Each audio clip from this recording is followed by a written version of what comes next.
बिस्मिल्लाहिर्रहमानिर्रहीम। अस्सलाम वालेकुम। एक नई रेसिपी के साथ आपको वेलकम करते हैं। आलू बैंगन तो तकरीबन हर घर में बनाया जाता है, लेकिन आज हम आपके साथ अचारी आलू बैंगन की नहायत आसान, मुनफरिद और मज़ेदार रेसिपी शेयर कर रहे हैं, जिसका टेस्ट बहुत ही अच्छा होगा। आप इस रेसिपी को एज़ इट इज़ फ़ॉलो करेंगे तो यकीनन आपको ये रेसिपी बहुत अच्छी लगेगी। इस रेसिपी को ज़रूर ट्राई करें। हमारे चैनल पर नए हैं तो हमारे चैनल को सब्सक्राइब कर दें और इस रेसिपी को शेयर भी करें। इस आसान और मज़ेदार सी रेसिपी को बनाने के लिए मैंने एक पतीली में आधा कप तेल शामिल किया है और साथ ही उसमें कुछ साबुत मसाले शामिल किए हैं, जिसमें 1 चाय का चम्मच ज़ीरा, 1 चाय का चम्मच सौंफ, 1 चाय का चम्मच कलौंजी, 1 चाय का चम्मच मेथी दाना और 1 चाय का चम्मच राई शामिल है। आप ये स्क्रीनशॉट भी ले सकते हैं और मैं कैप्शन में भी ये तमाम चीज़ें मेंशन कर दूँगी। मीडियम हीट पे हमें इन चीज़ों को क्रैकल होने तक फ्राई करना है, मतलब हल्का सा ये चीज़ें अच्छे से फ्राई हो जाएंगी, खुशबू आने लगेगी तो हम इसमें 2 दरमियानी साइज़ के स्लाइस किए हुए प्याज शामिल कर देंगे। प्याज को भी हमें इतना फ्राई करना है कि ये सॉफ़्ट हो जाए और हल्का सा पिंकिश कलर आना इस पर शुरू हो जाए। ध्यान रहे कि कोई भी सब्ज़ी बनाते हुए हमें प्याज को ओवर फ्राई नहीं करना होता, बहुत ज़्यादा गोल्डन करने की ज़रूरत नहीं होती। वीडियो में आप प्याज का कलर देख सकते हैं।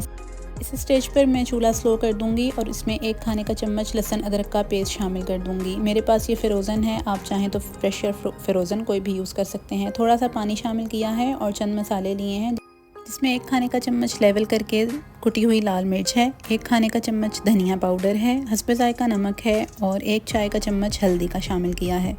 साथ ही साथ 2 बड़े साइज़ के टमाटर लिए थे, जिनका छिलका उतार कर स्लाइस किया और ये इस मसाले में शामिल कर दिया।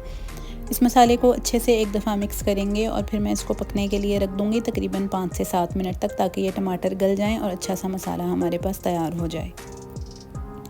तकरीबन 5 से 7 मिनट के बाद ये टमाटर सॉफ़्ट हो गए थे। बहुत ज़्यादा इस मसाले को भूनने की या इसका मॉइस्चर ड्राई करने की ज़रूरत नहीं है, बस हल्का सा ये टमाटर सॉफ़्ट हो जाएंगे और अच्छा सा ये भुन जाएगा तो फिर मैं इसमें आलू और बैंगन शामिल कर दूंगी। मैंने आधा किलो बैंगन लिए थे और 1 पाव से भी कम मेरे पास आलू थे, तो ये आपकी चॉइस है। आप इसमें से कोई भी चीज़ कम या ज़्यादा करना चाहते हैं या इवन आलूओं को स्किप भी करना चाहते हैं तो आप इसको स्किप कर सकते हैं।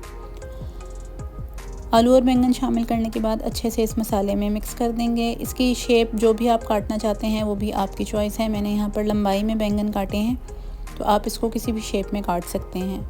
आसानी से गल जाने वाली सब्ज़ी है, इसमें पानी डालने की ज़्यादा ज़रूरत नहीं है।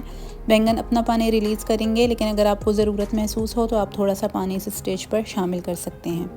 कवर करके मीडियम लो हीट पर इसको 10 से 15 मिनट के लिए चूल्हे पर पकने के लिए रख देंगे। आप देख सकते हैं 10 से 15 मिनट के बाद अच्छे खासे जो बैंगन है वो गल गए हैं। बीच में मैंने एक दफ़ा इसका कवर उतार कर जो है वो चमचा चला दिया था, तो आप भी बीच में 1 से 2 दफ़ा इसका चम्मच चला के चेक कर लें। अगर पानी बहुत ज़्यादा है तो चूल्हा तेज़ कर दें और अगर कम है तो फिर आप इसको हल्की आंच पर पकने दें।